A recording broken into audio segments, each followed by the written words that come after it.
must be our goal and our guide. And all that we strive for as a human family, dignity and hope, progress and prosperity, depends on peace. But peace depends on us.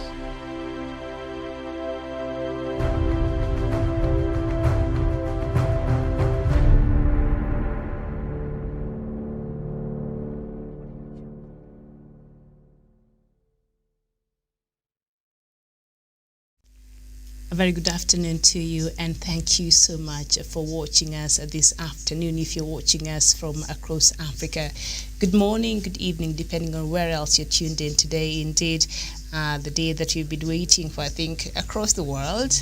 Yesterday, President-elect Joe Biden was declared the winner of just concluded U.S. elections there, making him the 46th elected president of the United States. We shall be looking at that a bit more later, and looking at with these new elections and the just concluded elections and what is happening, and the new leadership that will be coming in some times later in January. What are some of the implications that the U.S. elections will have on Africa? But before we get there, I'd like for us to go through some topics concerning Kenya, and we shall start with the scramble for changes to the BBI. Is it genuine or blackmail? And then ghost of the ICC return to haunt Kenya. So we shall base our conversation there. My name is Miriam Ogutu, and a warm welcome to you. And joining us on the panel is Daniel Besonga from Nairobi. Daniel, good afternoon. Yes, very, very good afternoon, Miriam. Good to here at our headquarters, and of course our viewers in Kenya and the rest of Africa. All right, very well. And of course, we shall be joined a little bit later by Professor Jared Onyari. But as we wait for Professor to come, Sean, we should just, continue, because as we look at today, a lot of, I think, the topics that we shall be looking at, they're making the headlines today on the Sunday Nation there. Of course, the main headline is Biden wins, Trump fired, Joseph Robinette, Biden Jr. and Kamala Devi Harris. Devi Harris make history by beating incumbent President Donald Trump, ending one of the most bitterly fought presidential elections to become the 46th president and 49th vice president of the United States. So we shall look at that much later. But up there, scramble for BBI changes. The push to alter the Building Bridges Initiative report picks up steam from both critics and allies after it emerged that President Uhuru and opposition chief Raila may be amenable to changing the document. The story is on page 13 of the Standard newspaper. And so because it sets the basis of our conversation today, so let's just move there and see what is happening over there. That is page 13 of the Standard newspaper. Let's just see.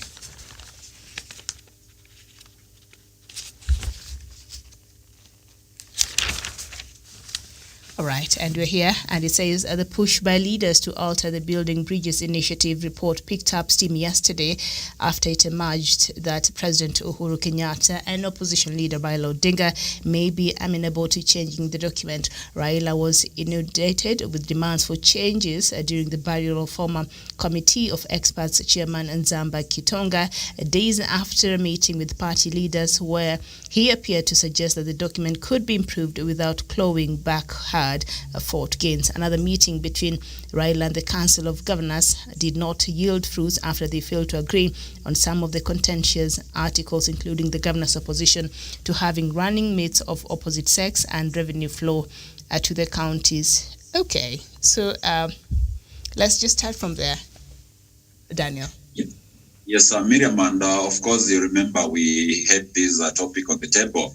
And I was of the view that at the moment we allow a window of opportunity for these people who have been having dissenting views to come on the table and be able to inject their views into the BBI report, we might face a risk where the progress of implementing the report and moving to the next stage could be impeded by these push and pull between different forces. And therefore, I believe that the best way forward, it's good that the president and the prime minister, former prime minister Raila Odinga, allowed those who had contrary opinions about the report an opportunity to bring their views on the table. However, we should also have a caveat on a timeline, and we should also have a caveat on the maybe a number of sections that we should change. We should not allow people to now read the entire report, the entire recommendation that have been put there. That will be akin to taking steps, few steps backward, which will have an which will have a time barrier to the report. We shall be able to waste a lot of time. We shall be able to repeal and perhaps go back to where it started again. So to me, I think, okay, it's a good thing that we have people with divergent views to bring their suggestions to the committee and to be able to alter the document, but it should not be entirely done, because that one will be time wasting, and we only have a few months left before we can be able to schedule prepare for the referendum, which is scheduled to at around mid next year. So they have the time factor, and also they have to factor in that the document cannot be changed entirely to suit each and everyone's need and want. So to me, let us change just those sections that we are able to change.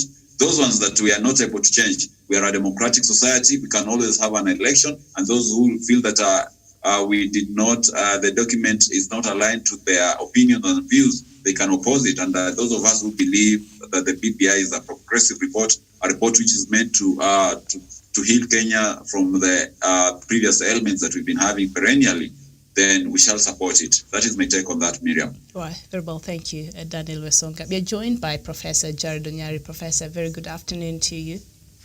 Good afternoon to you, Miriam, Daniel, and Chevan, and our viewers wherever they are from the rest of the world. All right, Karibu Sana. Jevan is yet to join us, but I'm sure he shall do that very soon. So we were looking at our first topic in Kenya, that is the scramble for changes. I've already joined. Oh, Jevan has joined. Jevan, good afternoon. Sorry, I didn't see that. Good afternoon, Miriam, Wesonga, and Professor Jared Onyari. All right, and our viewers, wherever you're watching us from, welcome to the show. Very well. So we have a full house. Karibu Sana, and I hope Nanyuki is doing well. Is it raining there?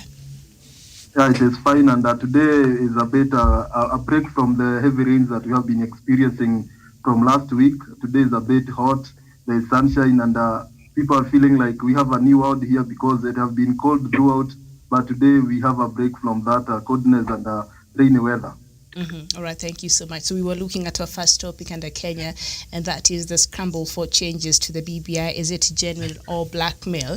And we were referring to a story on page 13 of the Standard newspaper. And yesterday, during the burial of the late committee of experts chairman Zamba Kitonga, Raila was inundated with demands for changes during the burial of Kitonga there. And days after meeting with party leaders, where he appeared to suggest that the document could be improved without clawing back hard-fought gains. So he's saying some of the major issues there might not be changed. So if you're coming for, say, the executive to be changed, because we know the stand that he's taken and what the president is saying, and and that is just one of the things, the contentious issues that the people who are demanding for the change or demanding for a wider consultation. Those are that is just one of the articles that is contentious there in the BBI report. So I'm not sure if anybody looking for the BBI report to be the draft to be changed, then I'm not sure if that is just one of the things that will be changed. But Raila says there could be. We could just nip and tack a few things, but we shall not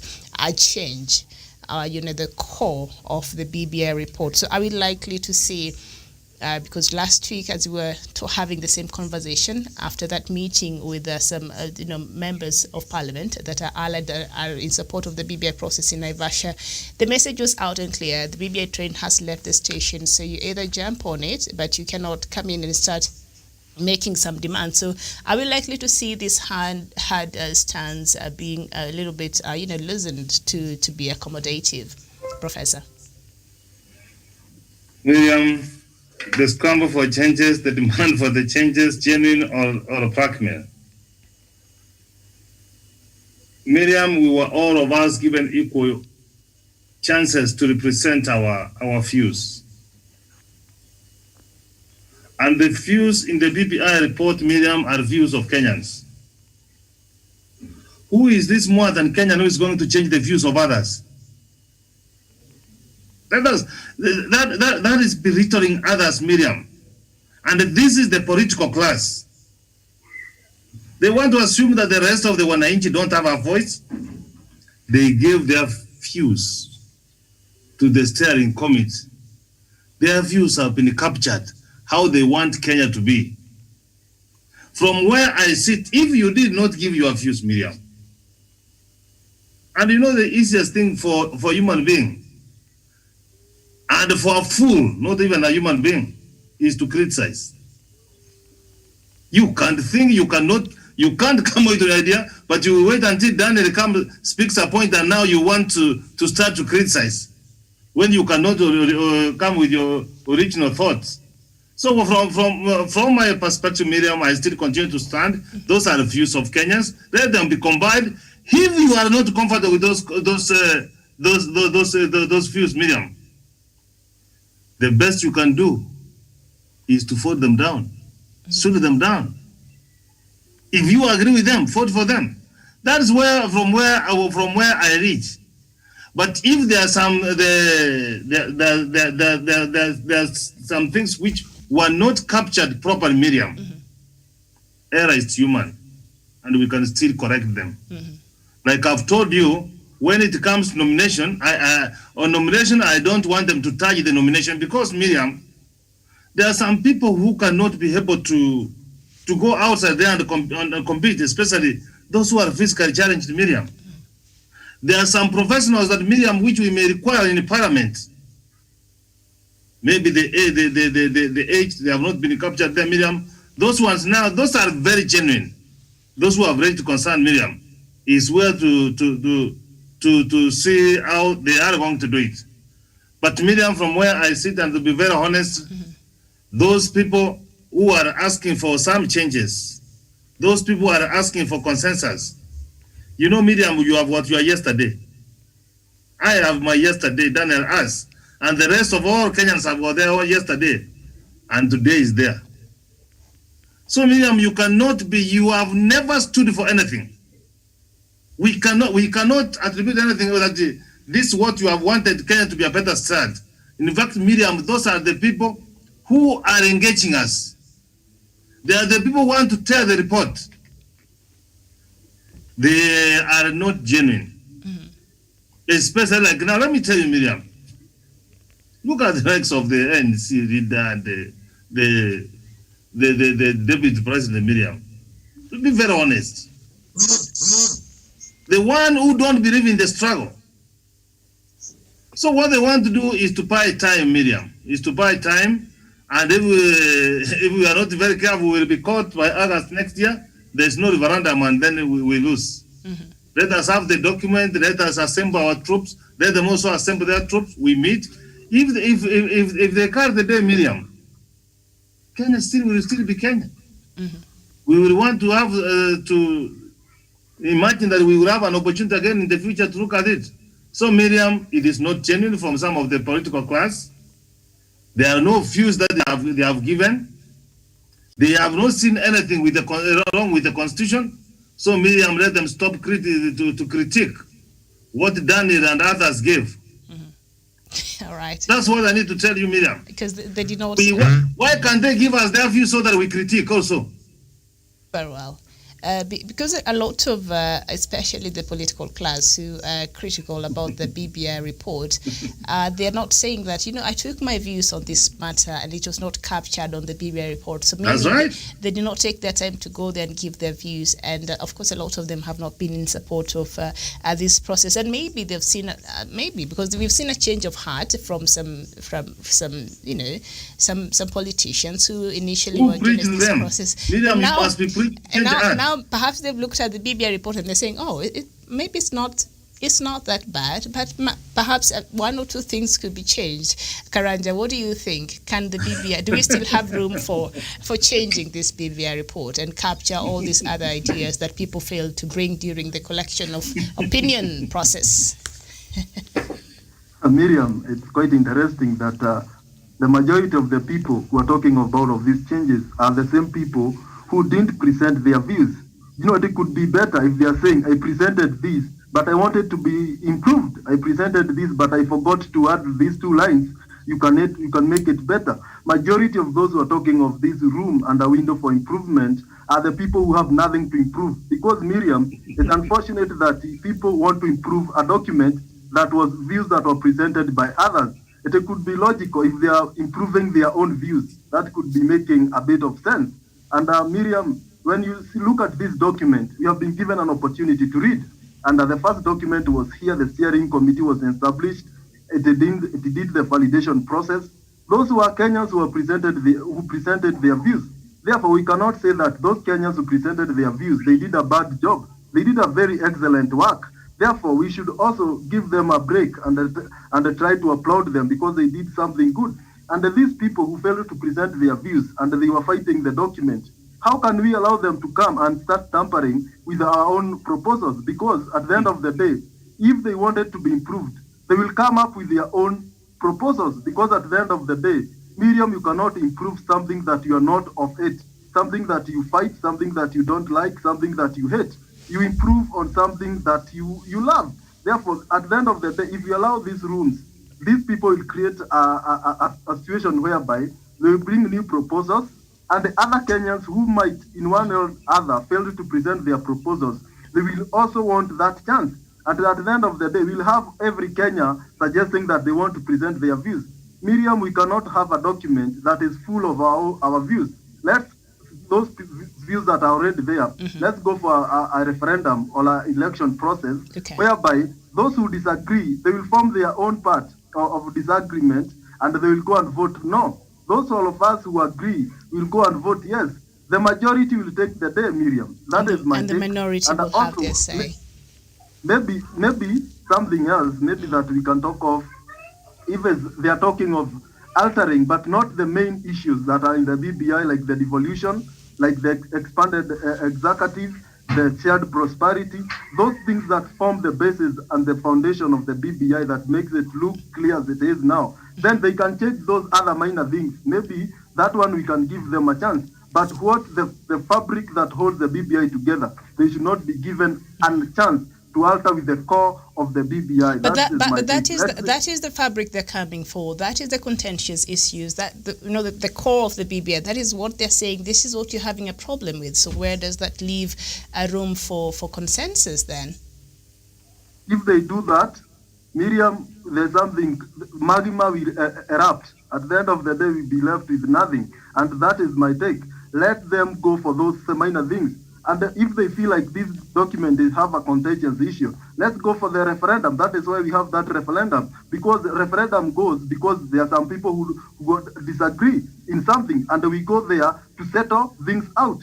Let's go there and settle things out through a referendum, a vote of yes or no. Then we'll disagree with the final tally that will come from the IBC. All right. Thank you, Koranja there from Nanyuki. So yesterday, during that burial of the Committee of Experts Chairman, the late Nzamba Kitonga, Makueni Governor Kivuda Kibwana had demanded that everyone should be involved in search for consensus, while Wiper leader Kalonzo Musyoka called for a non-contested referendum.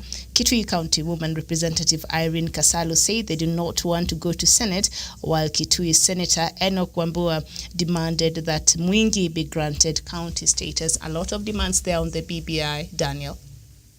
Yes, Miriam, whatever picture we are having today is what George Orwell depicted a while back, his book, The Animal Farm, where some animals deem themselves more equal than others. And this kind of grandiosity, where leaders ignore the calls of the government, the authorities have been put there to appear before a committee which was collecting views. And this committee held a lot of consultative forums. It engaged experts, it engaged Christian leaders, church leaders, religious leaders. That is, it engaged experts from the financial sector and special interest groups. It engaged people, and it even opened an email address where Kenyans will be able to deliver their written submissions in terms of memoranda, and also it accepted a written memoranda to be delivered at its headquarters at KICC, and therefore it gave us a fair chance. And any Kenyan, including those politicians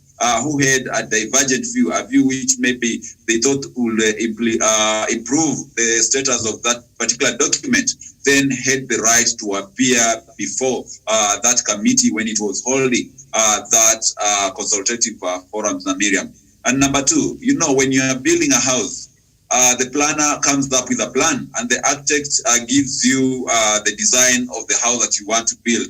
And from there, once the work starts, the construction work takes off, there's always no point of return. Once you do the foundations, you do the walls, you do the roofing, and then you do the finishes, there's no point of return when it comes to major changes. And that is how the BBI report is. And right now, we have a fully finished house that we call the BBI report. And therefore, no one can just come in from nowhere and just tell us, now, I want you to demolish this wall, so that we push it a little bit back, so that because I feel this wall standing at this particular position would be able to make this house appear more beautiful. Or maybe we need to move this bedroom and add maybe another lounge at this particular point. So to me, that is how I view it. If we have to make changes, then we have to just do the touch-on changes, very, very minimal changes that will not affect the entire document. And that is the point where I agree with Professor Nyari and also the former Prime Minister Raila Odinga, that we should give room for consensus. But also, as we give room for consensus, we have to make sure that these new ideas that are coming on board will not be able to derail whatever that we have in the document already, the substantive matters that are in that are pillars to the document. We can check on small matters like maybe looking at whatever the governor has raised in terms of the revenue to the counties, flowing to the counties.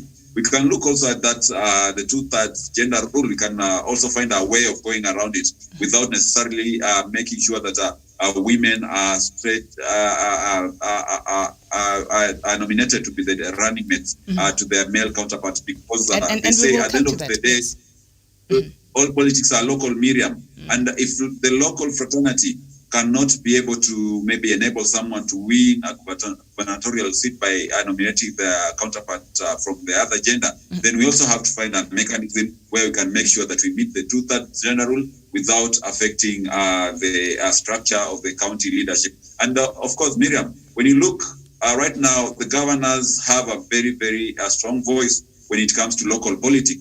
So for the BBI document to sail through, we need to have the goodwill of the county bosses, the MCAs. Those are the grassroots mobilizers. So those are, I think, the issues that we should look at. But anyone who touches on the major issues like which addresses the questions of the winner takes it all and the expanded executive, I think those are issues that we cannot manage to go back against.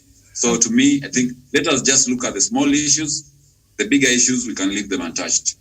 All right, very well. So I'm reading from page 13 of the Standard newspaper. Their leaders push for changes to BBI document before vote. And another meeting between Raila and the Council of Governors did not yield fruits after they failed to agree on some of the contentious articles, including governors' opposition to having running mates of the opposite sex and revenue flow to the counties. Okay, those are two issues there the governors are not very comfortable with, Professor. The first one is to have an opposite sex as a running mate in the name of what is good and what is just. Professor, what is wrong with that suggestion? Miriam, I don't know whether these governors are living in Kenya. They are in the world. They know what's happening elsewhere. They know it is not a commitment. It is not Kenya, or Kenyans want to do that one. Miriam, it is a commitment from globally. And in Kenya, we are a signatory that a third gender rule, which other countries are doing progressively, which others have surpassed, Miriam. Remember the shocker which the other day, the chief just gave. If we don't address this one, Miriam, here now, you don't know what the chief justice of tomorrow will do again. So, Miriam, this is a perfect opportunity. And I have said, from the development point of view, Miriam, if we want to develop, let us bring all members of the family into the table and discuss on how we want to run our family. And that is our county and our country. So Miriam, this kind of fear that they have, Miriam, who tells you that women are not going to stand for governors? Who has told them? Have they complained that they will not put a man at their running mate? In fact, I have seen what happened in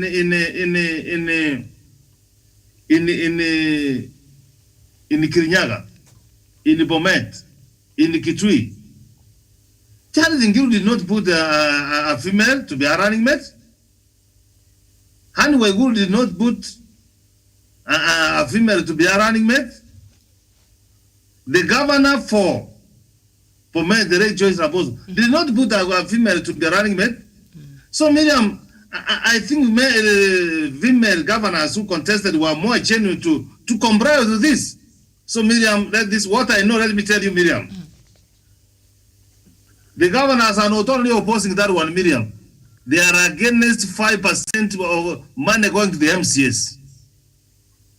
And they should come forward. Let them not hide. I can tell you the genesis of this. Some of these governors, Miriam, have been behaving like demigods. We've been seeing them in court, and you see the amount of corruption and stealing. So you don't even need to explain. So they know very well. Yeah. If this section of the constituent of the county or the clan did not vote for him, Miriam, for 5 years, they don't see money coming to the county. So that's why we are saying, whether you like it or not. And then let me tell you, how did this money for these governors are talking about, how do we manage to get this money, Miriam? It was because the president was becoming the president, getting taxpayers' money, walks around the roadshows, and they said that I've given you this, I've given you. Miriam, we are to come with a mechanism to see that the money goes to every part of this country. And we are proceeding, Miriam, from the money going to the county. Does not belong to any of the governors. The money belongs to the people of that county, and every village and every ward must get that money. And Miriam, that's what they are fighting. All right. Talking about revenue. Which kind of revenue? And something else that, Professor, you've really highlighted, because you've seen the three governors, women governors that were elected in the last election. All of them have deputy male governors, all right? But the rest of you all are a man and your deputy. You never even considered. So on behalf of Kenyan women, we are not very happy about that. Now that Professor has highlighted, see what has happened. About Miriam, for the first time in history, we are going to start to talk about America. If Joe Biden could have not given Kamala Harris as the the vice president, history could have not been made, Miriam. Now history has been Miriam, made. Vice president. This is a progressive part of our constitution. Yes. That we are going to bring all our ladies, our sisters, our aunties, our mothers, our grandmothers on board for the progress of the country. And our daughters as well. Dear men, please yes, listen. Yes. Maybe just on what Professor said, I believe that once we put women in the positions of leadership, like being a deputy governor, and able to learn through the ropes of the trenches, they will be able to step up just a little bit. And once maybe your boss exits the seat, you can be also to be able to be also to campaign and be able to get that seat. So just getting them inducted to that kind of leadership, how the counties run, how things are done in that particular sphere, it's a good inducing point that will give them, we will empower the women now to go for the top seat. And I believe now, even from being a governor, a woman can also have that method to even run for the presidency, because she has successfully run a county.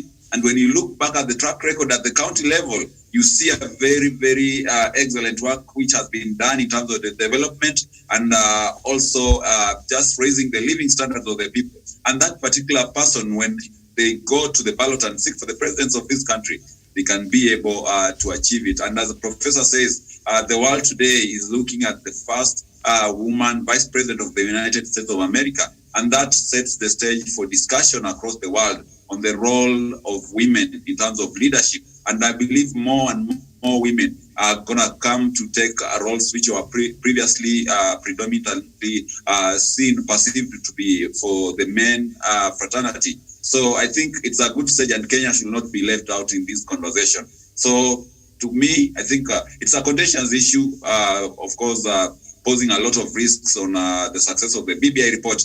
However, it is also an indispensable issue that should not be allowed to be shot down by the governors who are only after their own selfish interests. Mm-hmm. All right, Karanja, what do you make of this? Governors have two problems with the proposals in the BBI. The first is that the BBI is proposing that we will have, if a governor is a male, then we will have a deputy governor as a female, and if a governor is a female, then we will have a deputy governor as a male. And our male governors there, I said, no, this is not a good idea. And now we see, because that has not even reflected on how they chose their running mates in the last election there. And the next thing is the flow to the counties. I mean, we have to be, because we've seen we don't see a lot of women in leadership positions, especially when it comes to our politics, because of our nature of politics generally. It has made it, and the history of where we've come as a people, and the history of women in leadership in this country. So because it has been very difficult to get enough of the women in these positions, and we make up the majority of the population in this country. So obviously we need to be enough there on the policy making tables there, but that has not been possible in the manner in which Kenyans decide to choose their leaders. So the BBI had to be intentional by insisting, okay, so we have to make this happen, and we must find ways to making this happen, to have more of our mothers and sisters and daughters and all of these wonderful human beings in this country to be part of the policy making there, get a seat on the table there. What is wrong with that? And why do you think our governors there, all of them are male, I'm sure, who are opposed to this idea? Why do you think this is so? Miriam, thank you very much. And a lot of things plays in this mathematics of becoming a governor. And we must be realistic that our politics are somehow based in our tribal or clan kind of divisions that excite voters to go and vote. Maybe for the governors, let me give them a benefit of doubt from where they come from, because in some places, some elders sit down and they decide where you'll get your running mate. Miriam, like where I come from, maybe, for example, I come from Nyeri. We have 3 constituencies like Madeira, and maybe let's talk of Kieni constituency. The current governor comes from Kieni, and his running mate, I think he comes from maybe Madeira, for instance. Then what we'll do, at the end of the day, people will have, if the governor is exiting office, then people will start having talks like, we have been having a governor from Kieni constituency. Now let's go for Madeira and have a governor. Then the deputy governor will come from Mudaya. That is exactly what our governor is saying. Because maybe there are some counties that have more than 3 major tribes. And maybe this time round they had a Luo as a governor. Next time they want a Luya as their governor. That is the issue they have of getting, where will they get this running mate? Because at the end of the day, you want to excite voters to come and vote. What will they make of your running mate? Because your running mate plays a very big role towards your election. Therefore, what they are doing is just playing hard to get. They are playing safe, because they feel like if they have made mandatory to have a woman from this constituency, some of these women are not in politics. Therefore, and in our country, women have not been these helms of leadership for a while. Therefore, it will be a tricky thing getting governors. Running mate will be able to make a huge turnout of voters all from their regions. Therefore, they feel like having a male counterpart who have been in politics, maybe who have been a member of parliament, and then you go and push them to become your running mate. Then you'll have a substantial kind of a bargain when it comes to garnering your vote. That's exactly what they are doing. They are just fearing for how they will secure their positions. And that is a personal interest, and that is what defines politics in every dispensation that you go. Because, Miriam, you cannot go for this politics and you sideline your personal interest, perseveres the interest of an individual for the sake of getting a woman as your running mate. Miriam, on that issue, I think is a contentious issue. Let me agree that. And I don't think, for me, if they will disagree on that, let it be made clear that it's not a must. You have a woman as your running mate. Then from that, they can decide on who you get. Because at the end of the day, voters will decide. And maybe, Miriam, I think this BBI, that is why I'm saying, these smaller issues like this one, we can deal with them. if the governors and the other representatives feel like, because Miriam, why are we not having a deputy running mate in the presidential position? Are women not enough to be running mates or the vice presidents of this nation? Right. So you're saying if we have to have the gender card in the governor, so we need to have that also in the top seat there. So there should be a requirement in the law if a president, the person running for presidency is a male and the vice president should be a female and vice versa. Is that what you're saying? That's exactly what the governors are saying. They wanted to be reflected uniformly from the top position coming to no, they're wondering why only governors that are given these laws to have women as their running mate. That is my take on the thinking of a governor, because on that I have thought like I'm thinking like a politician. But at the end of the day, we need to empower our women, and I think that is the best way to go. And Amelia, as you have seen, if we give women a position like of that of a running mate, as Wesonga is saying, in future they will have that urge to run to be the governors of these counties, and they will do that with an experience because they have seen what the running a county takes, because they have been there in the office. And in future, that is how we'll have even women coming to be the presidents of this nation. Therefore, to me, as a man who supports women empowerment, and without thinking like a politician, it's good to empower our women to be in this position of leadership, so that in future we'll have even women becoming bigger in this position. But Miriam, there's another issue here. Let's make this thing competitive. Let's not give this governor that window to go and picking these women anywhere or where they get them. Let it be a competitive kind of a thing where women will come and they will be elected to be the running mate. I think that will work miraculously. Because we'll have women who are interested in politics, like going there, picking your girlfriends and bringing them to and why do we have to assume, Jevon, just one moment there, and maybe Professor would come in and help me out here. Why should we assume that it is the women who will automatically take the deputy governorship? Why can't we not have a woman on top and vice versa? Because the Constitution is not now saying that the male will be the governors and the deputies will be their female. What the BBI is suggesting is vice versa, in whichever case, but it should be like that. So why are we automatically assuming that now I'll be the governor as a man and I'll just go pick who my running mate will be as a lady? Why are we already relegating us to the second best sport? Professor, what is wrong with that thinking there? Miriam, come on now. I have given 3 case studies. Yes. The one for Kirinyaga, the one for Kituya, and the one for Bomet. Why is this 44 male governors did not think of putting a woman their running mate? But the 3 thought of doing that. Are you seeing that? Yes. And let me tell you, women, why do you want women to vote for you and you don't want them to be voted? Miriam, if I can vote, then I can be voted in. And remember, I don't know why these male governors are having fearful thought, because it is for everybody. It is not going to disadvantage anybody. The number of male governors in that county, each and everyone will have a female running mate, and vice versa, Miriam. So Miriam, time has come for us to remove the fear that we are doing women a favor. I have said it is something coming from the international.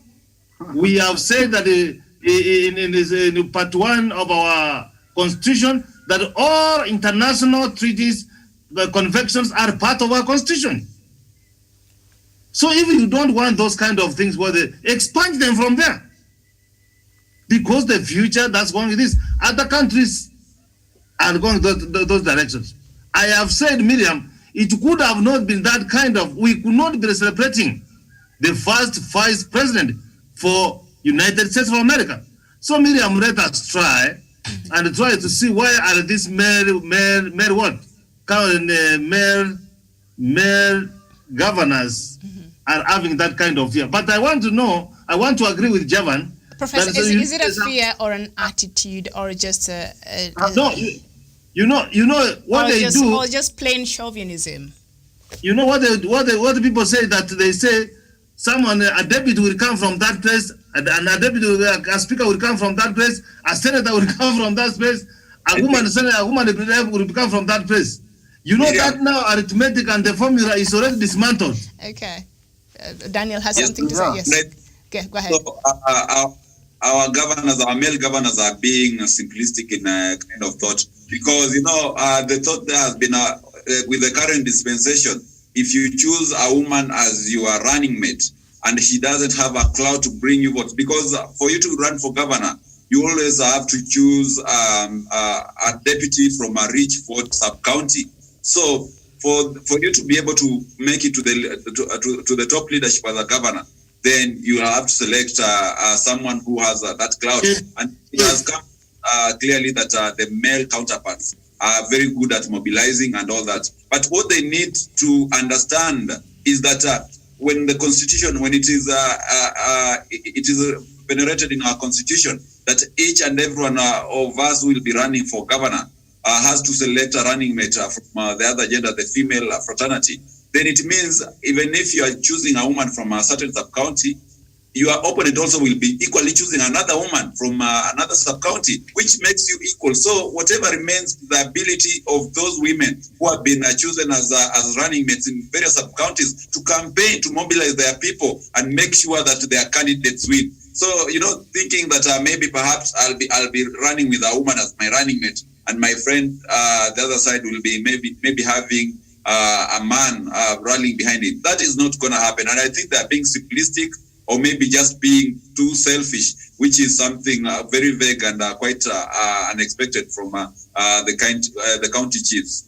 All right. And James Bitoro, yes, before we come in, James Bitoro, you're saying South Sudan already has a female governor. I hope Kenya will learn. Bitoro, we have 3 of them, okay? So we are doing pretty well. So we are hoping to have more in the next election. So we have to set this stage very fair and square right now. Go ahead, Javen. Miriam, we must agree that in this country, politics is dominated by male counterparts, but by the male, not females. And that is why you see even the likes of Van Waiguru, they didn't go for a female as their running mate. They did for a man. And this makes it clear that even women, they have trust in men. Therefore, we have to talk of these things. At the end of the day, let women, and Miriam might take words, and I think if this room for BBI, we need to say something. Let's have a constituency that will be competitive. Let's not encourage women to go for these appointments. Let's encourage them to go for a competitive position, like what Millie Odiabo does, like Aisha Jumwa, like these members of parliament who are elected not through the women representatives, but through these other elections to get members of parliament. And that way, these women, they encourage even others to fight for this position. But on this issue of the governor, Miriam, our counties are very diverse. There are some counties that are dominated by one tribe, but that is not the issue. But others are multi-tribal or organized, and these people sit down and talk. Miriam, we can also have a recommendation. We can have the speakers. Let's talk of all the speakers of the county assemblies to be female.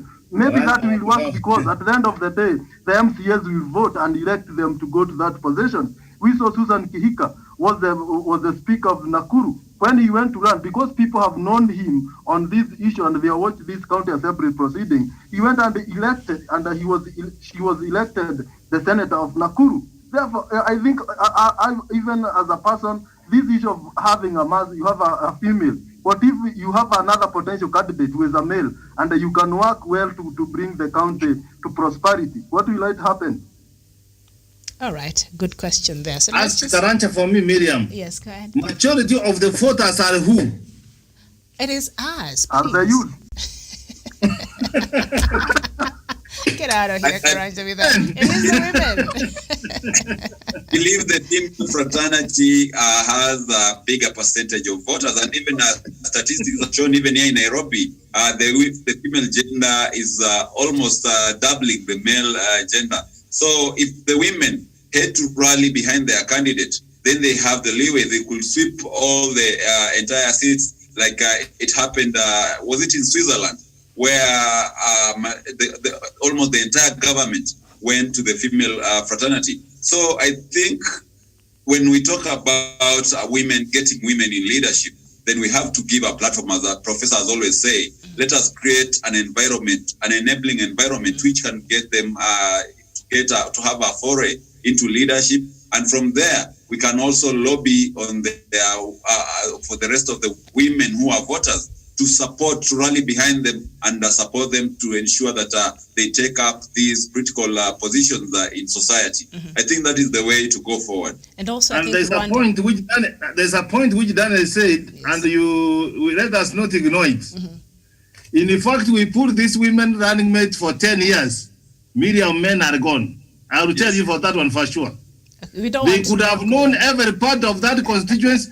And remember, again, this new constitution is giving the deputy governor some functions. Okay, but we don't want men gone, Professor. That is not the intention. We don't want men gone. We want that is not the intention. We just want to have more of everybody on the table. I think that is the ultimate goal, to have everybody represented equally and fairly. We don't want I'm a mother to a son, so I'm a bit sensitive to that as well. We just want everybody. You understand, the women of this country have been undermined. They have been sidelined for so many years. Absolutely. That even just the leadership of this country for the next 30 years will be quite a good gesture for them, just to remind them that perhaps all was not lost in the past years. There's a way we can be able to redeem ourselves as a society. We should encourage more and more women to go up there. All right, very well. And as I was saying there, Rwanda has managed to have this gender thing worked out very well for them. So maybe we could just go there and do a study and see how have they been able to do that without other members of the society feeling that. Miriam, what we only need to do to our ladies, our sisters, our daughters, our sisters, is to give them equal opportunity. Okay. Tell me any woman who has been nominated, if he goes back to contest as an MP, majority she wins. Have won. Yes. Majority have won. So we need to. Some of the women who contested as women rep and they opted to go and contest as the constituents, they won, Miriam. They did. So what we need to do is to bring our ladies along with to be visible, that they can be leaders. Then we are just done. And that has to start with the parties. So yes, that has to start. In fact, even those 70 constituencies, Miriam. We are going to have 70 of them. In the next dispensation, 2027, there are some who are going to stay from those constituencies and they go to the real constituencies and they will win. All right, very well. James Bitoro, you're very welcome. So let's just leave that women issue. That is just part of the things that our governors had a bit of a problem with, that and the flow of money to the counties. Now, it's just a side, but they are on the same page. Before we look at other Deputy President, because we know he is the leader of the Change Brigade on the BBI, so we have to talk about him. But before we get to that, Amani National Congress Senator Cleophas Malala has demanded amendment to the Building Bridges Initiative report for ignoring the sugar sector. He said, among other things, the proposals in the document had not highlighted proper economic recovery plans for ailing state sugar mills. Consequently, the leader said the issues addressed in the report do not solve challenges facing most sugarcane farmers. The sentiments came even as ANC Deputy Party Leader Ayub Savula and Young ANC Leaders Group, led by Tindi Mwale, endorsed the document. I mean, there is no way the committee of experts walked around the country and there's no way Malala felt that addressing, and I understand it is important for that region because that is one of the things that used to bring a lot of profits to that region and development and all that, the sugar industry, but there's no way he thinks BBI will solve this. This is something that has to do with policy that can be discussed in Parliament, the Ministry of Agriculture and all that. Is he genuine on this matter, Professor? He's saying... Miriam, let me tell you for one. Yes. You can see that's something coming from a senator, national leader. That is what I call narrow thinking. He does not think like a national leader and as a Kenyan. Miriam, ask yourself, if everybody wanted their issues to be written in that constitution and doing the changes, how would the document be? I will need fish to be captured there. No, somewhere. Tell me. Fishermen, name all the crops in this country. I mean, they missed that. Even the tomatoes would also, they say that they want something to be done like that. Yes. Even the vegetables, they also want Miriam. So Miriam, what we want to do here is, those are things which can be done, and nothing has stopped them, Miriam. In moving in the parliament, in Senate, or in National Assembly, or in the county assembly, how they want that sugar to be managed. And Miriam, let me tell you, these people are talking about they want the sugar issues have been ignored. We know in the sugar sector, Miriam, it is corruption. And this BPI report has tackled that.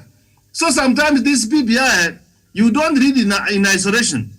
What has bedeviled the sugar industry in this country? It is because farmers take their sugarcane to the factory, it is crushed, but they cannot be paid, and they cannot see the sacks of sugar, which has not been sold, Miriam. So Miriam, let us be very honest. Those are some of the things which can be done through policies.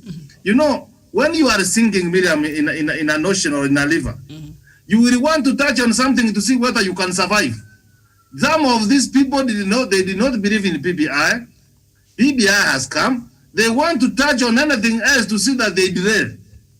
That's what I read from these people. We cannot have pineapple farmers to be in the PPI report, everybody to be PPI report, Miriam. We have at least have a working document, Miriam. Amen. And what I know, Miriam, with 35% money going to the counties, there are still some factions which are in the national government, like agriculture. Agriculture is developed. All right, we're all Daniel. Yes. Yes, Miriam, let me just add some weight on what Professor said.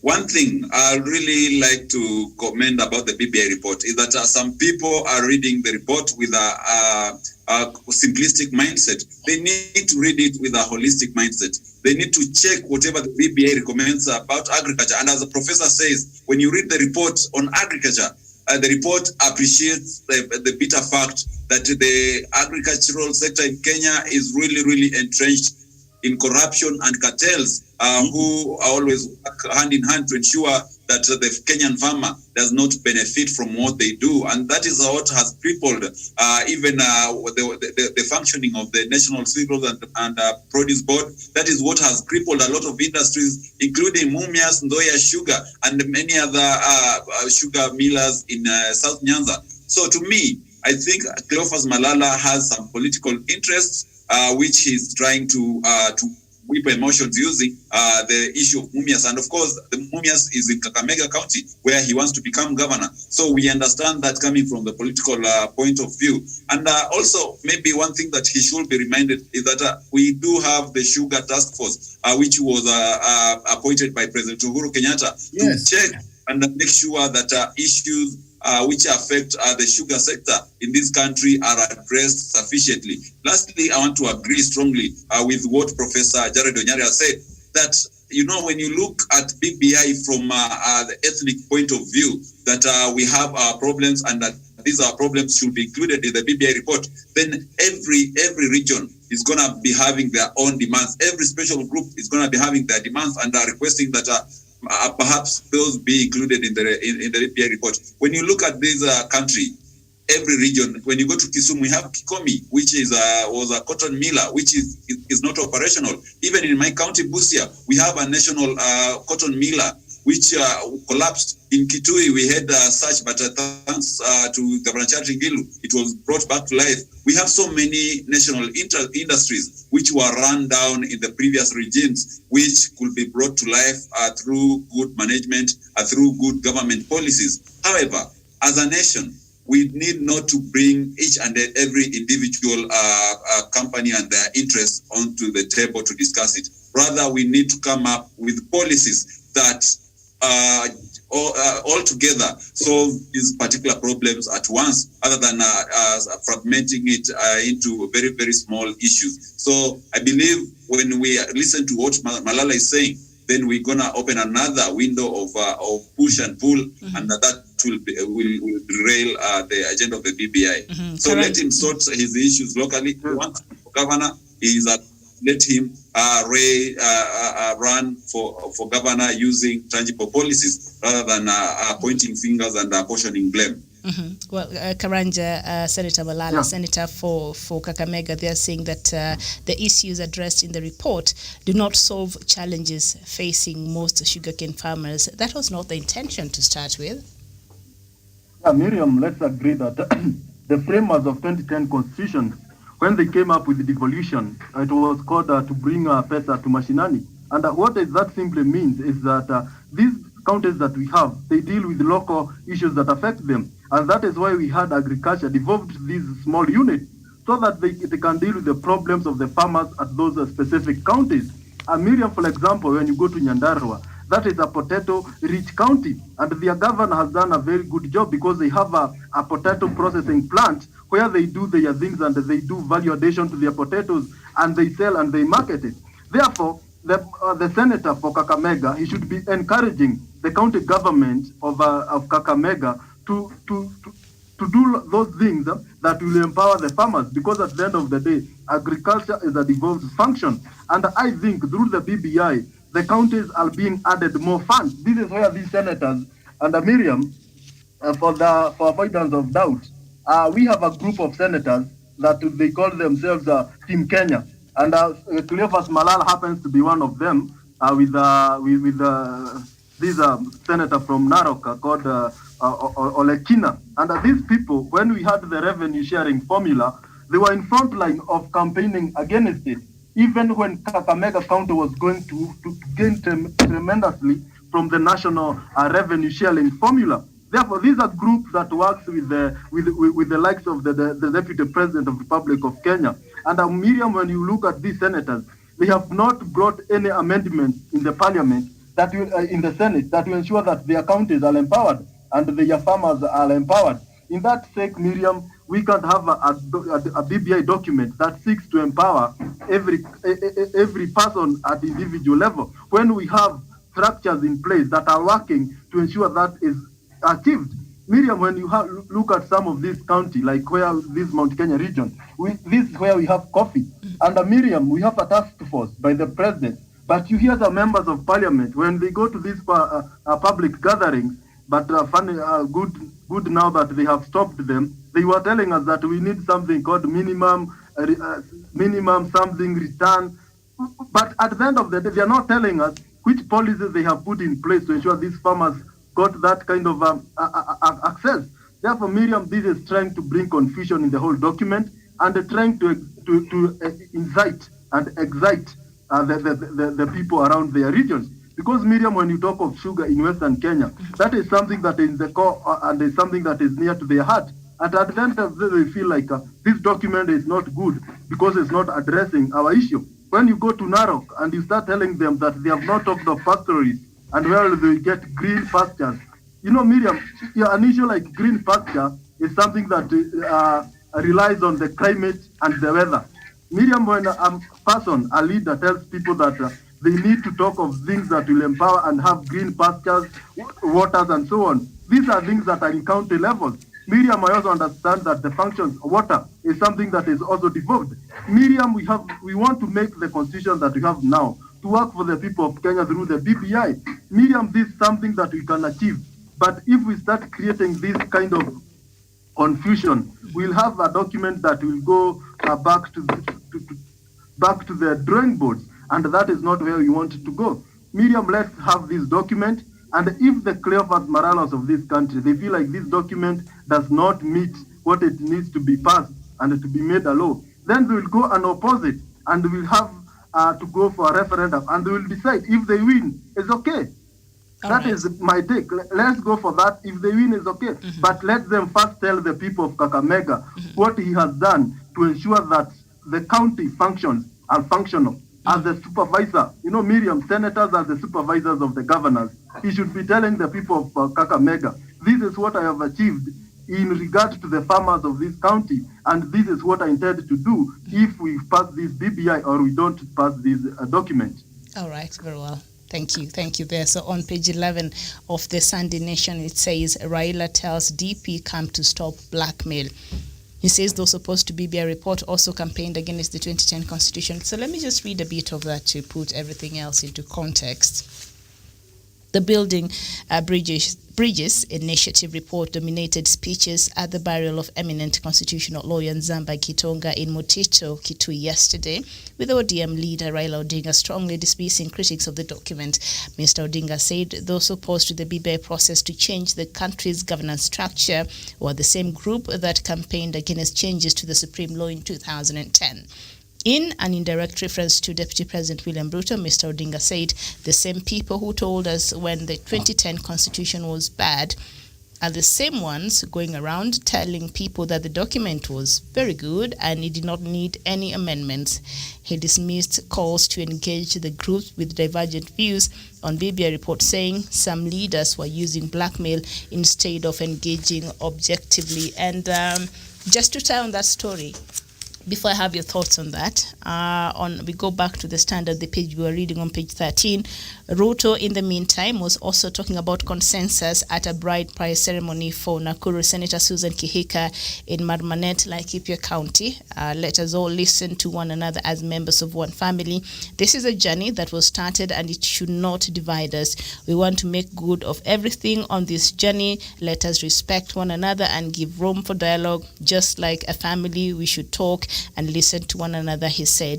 Ruto allies led by former Agriculture Cabinet Secretary Mwangi Kinjuri said they would support the document only if it addresses issues affecting the common mwananchi. So what are these issues? Because they keep saying, there are things that are important to the Kenyan public that the BBI has not really captured. And they've not come out trying to say, okay, so this is what we think the Kenyan people would need, the common mwananchi, and it has not been captured, and this is what we're proposing. But there has been just a blanket, critic of the BBI of not capturing the sentiments of mwananchi, or what is important or urgent to the people of Kenya. But let's start with Raila's comments yesterday, saying that all these people who are asking for changes in this BBI report are just here for blackmail. We start with Professor. Miriam, that is, I do concur and agree with the Prime Minister. And Miriam, this one reminds me that there's some old man in the village, and it can be no Nyanza even in Busia, and I don't know what that happens in Nyeri. There are these old men who decide to take their daughters to school, and there are those one whom they sit down, Miriam, and they say, no, a girl, why should you take a girl to school? This one does not listen. He takes his daughter to school. They get well educated, they finish and they get the jobs. Then this one who did not take his daughters to school, Miriam, they get married. In some way or the other, the marriage goes and fails. So they come back home again with the children. Will now this man, Miriam, go to advise this one who took the school, because now the daughters will be taking care of him and they will be taking care of themselves? This is basically, Miriam, what's happening. In 2010, Miriam, we struggled to bring this constitution. You were opposed with it. We have now reached a point, Miriam, we are looking jobs and opportunities for our daughters. And again, you are telling us we reach consensus, we go back to 2010, Miriam, it cannot work. This is total blackmail. And Miriam, let me tell you from what I say. I have got a feeling, I have got an intuition. And there's nothing you can do about it. I know Miriam, the deputy president, and some of his team, they don't believe in this document. They are not genuine. They are only taking us in cycles. And Miriam, they want to get an ammunition to say now that you have refused consensus, we are now opposing this kind of document. But they're already opposing. This is what's Miriam, what's coming out. That's where we are saying, don't hide. And that's what the Prime Minister is saying. So they're hiding behind They are hiding in the consensus, and when we don't agree, Miriam, let me tell you for one. If we give in to consensus, there is nothing they are bringing on table. And some of the demands which Miriam will make us, which they will bring in the name of consensus, are the things which will make us not agree. So we will take all time. So this is blackmail. We are past time, Miriam. If you give an examination to students, it is 2 hours, it is 2 hours. It is not 5 minutes past the spread time. And if you happen to give that one, Miriam, other students, when they will fail, they will come and complain. You gave so and so more time. Let us stop the process there. Let us try to fine-tune the grammar, some of the things we may have not put properly, and we audit and we move on, Miriam. All right. Consensus would work. Some of those people are asking consensus. I hope it was me who was asking for that consensus. Someone may take me serious because they at least know that I stand for something. All right, Daniel, consensus or AKA soft landing there, as we learned last week.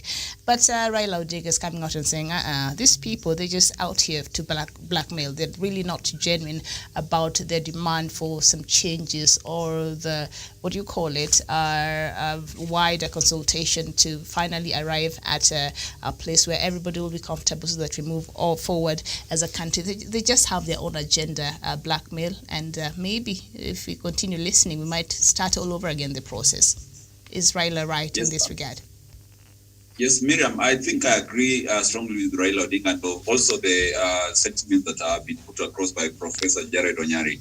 When you try and read the ancient Chinese war strategy, amongst its top rules of engagement was to keep the enemy busy chasing shadows. And that is what William Ruto and his allies are doing, just keeping the BBI team busy fighting among issues that they had already settled on, and keeping them just running after these shadows, because they know for one reason, some of those issues that they are talking about are contentious will not be achieved simply because they are accusing the document of having issues that do not address the immediate matters that affect the common man. But in retrogress, they don't provide an alternative. And therefore, it tells you that these are people who are not doing this kind of antagonism quite genuinely. Because if they were genuine, then they would have told us, like whatever Musalia Mudavadi did, give us time to read, then we shall come with alternative views that we think should be included. Although also he should be told off about coming late when everything was ready, when he had an opportunity earlier on to bring his matters on the table. But at least he offers a better alternative than whatever William Ruto and his allies are doing. When you see Moses Kuria talking about the minimums that should be addressed in terms of farmers in central Kenya before the BBI report, I think those are some of the matters that have been quite exhaustively talked about in the BBI report. So I think these are delayed tactic, and as Raila Odinga says, in the long run, if the BBI team succumbs to these demands, then it will really greatly hinder the implementation of the report. So therefore, it is only good that if they don't have an alternative to whatever is in the document, then let's close all the doors for engagement. Let us meet on the ballot. We can draw the battle line and be able to settle it out. And previously, I talked about on how the city of Troy was able to fall when they allowed the outsiders to come in a very, very kind gesture. So we can be allowing these people out of kindness to come and bring their views on the table, but their intentions for the document might not be the best intentions of the Kenyan people, of this other side which is making the BBI report. So let's be careful about that also. All right, and the story of the Trojan horse there, Akaranja.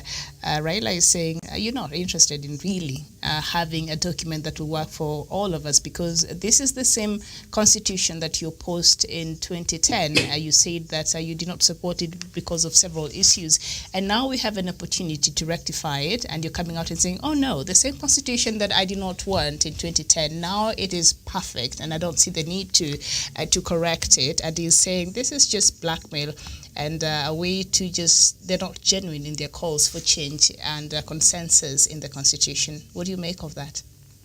Yeah, Miriam, I agree, Miriam, and I have said in this forum that the team of the Deputy President and the Deputy President himself, they should have told us when they agreed with the 2010 Constitution, because he opposed it, and I have never seen him think that we did these amendments and I agreed with this Constitution.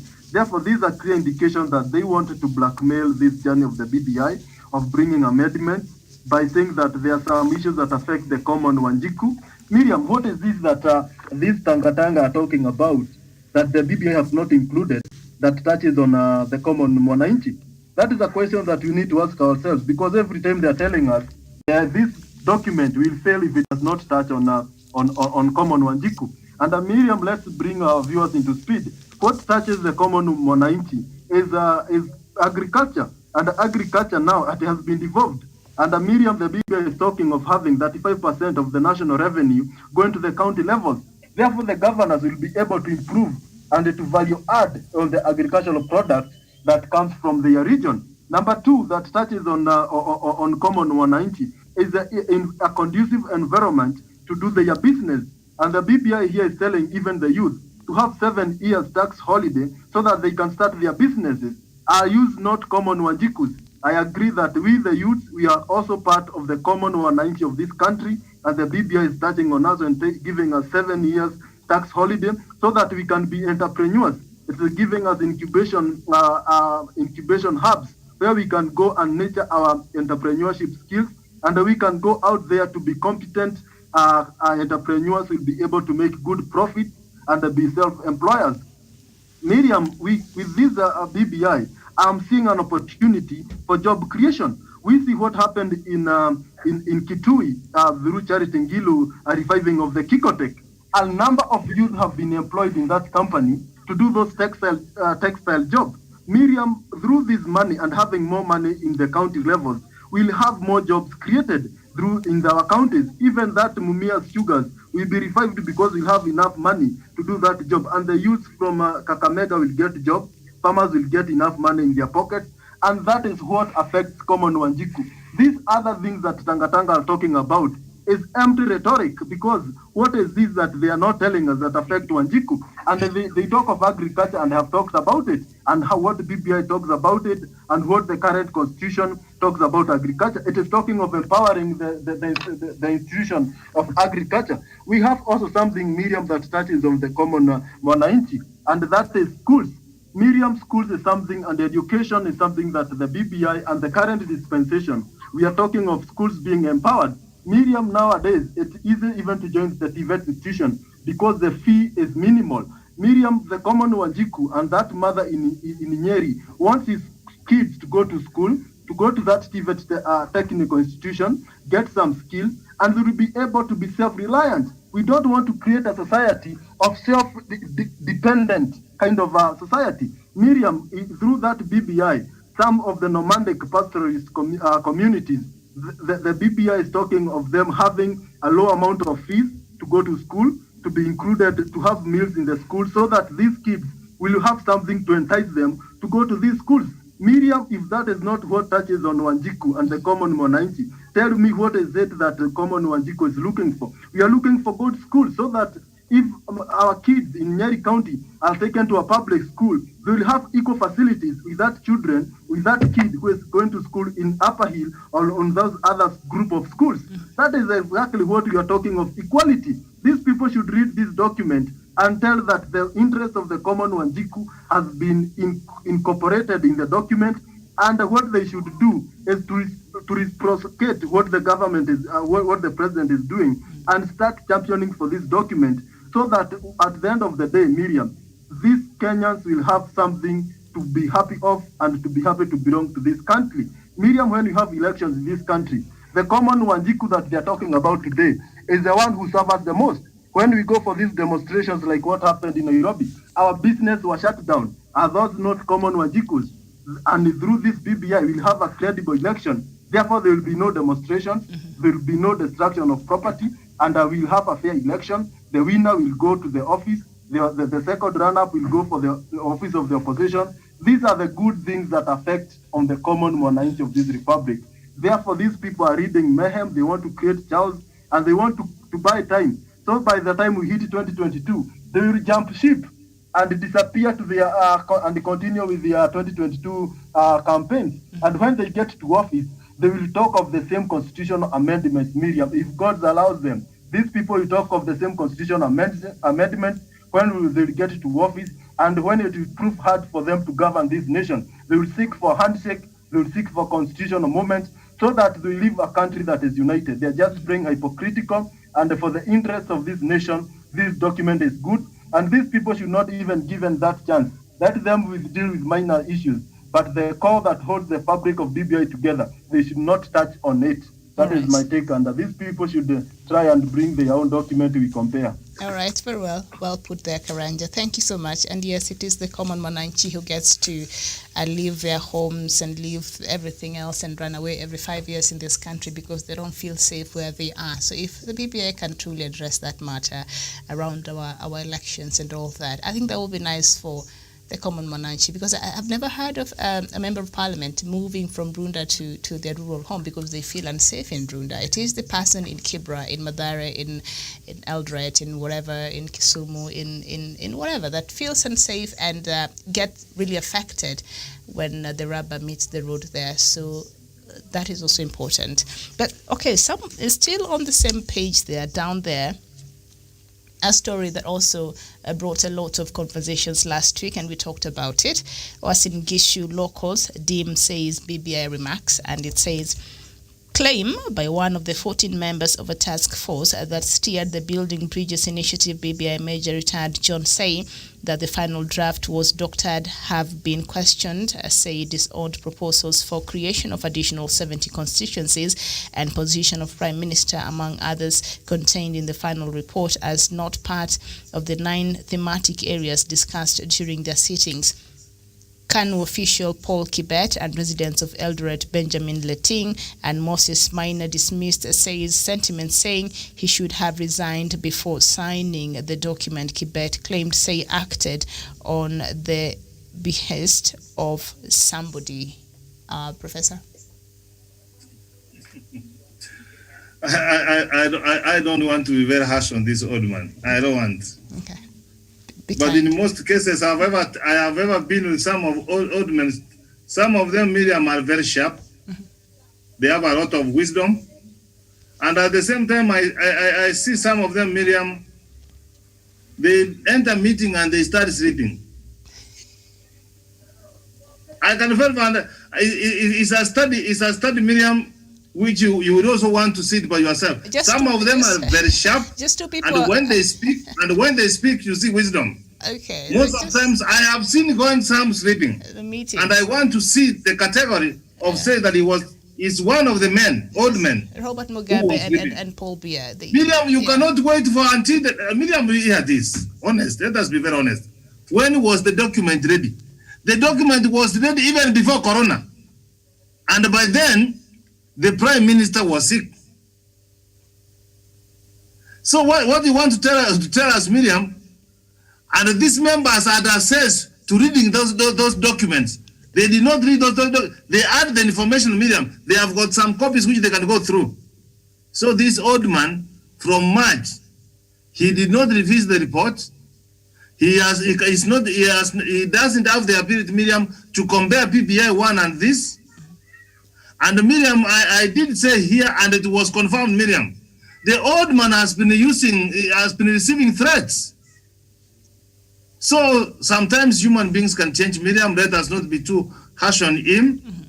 Now, whether the report was doctored or not doctored, that doctored report is what we want to be processed and brought the people of Kenya.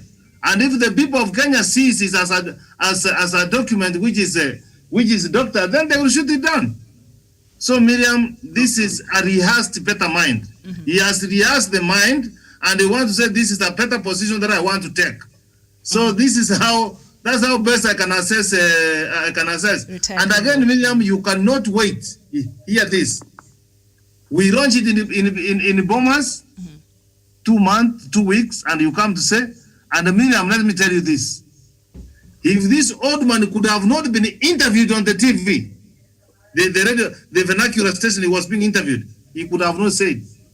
Mm-hmm. So Miriam, this old man, and I've got a tremendous respect for the old man, is not being genuinely.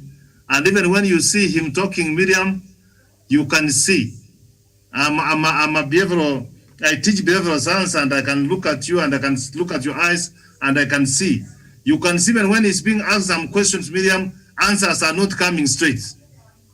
So we leave it to him. There's nothing we can do, but that's how we can assess him.